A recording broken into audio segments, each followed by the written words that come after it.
In today's video, I'm going to show you how to use the M+, M-, and MRC buttons on your calculator. These buttons are very helpful when you're doing long or complex calculations. So let's get started.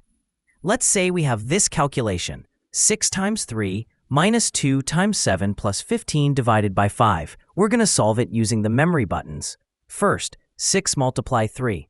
Since this result is positive, we press M+ to store it in memory. Next, 2 multiply 7.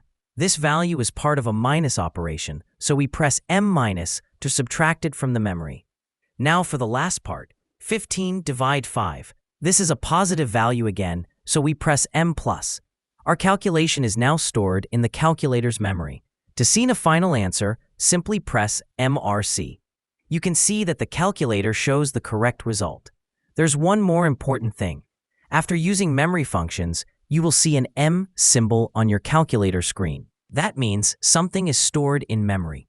To clear the memory completely, press the MRC button twice. Press once, press twice, and the M symbol disappears. This means your calculator's memory is now cleared. So that's how you use the M+, M-, and MRC buttons.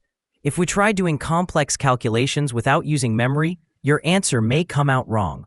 So these buttons are really helpful for long calculations with mixed operations, like multiplication, subtraction, addition, and division. If you found this video helpful, don't forget to like, subscribe, and hit the notification bell for more tutorials updates. Thanks for watching.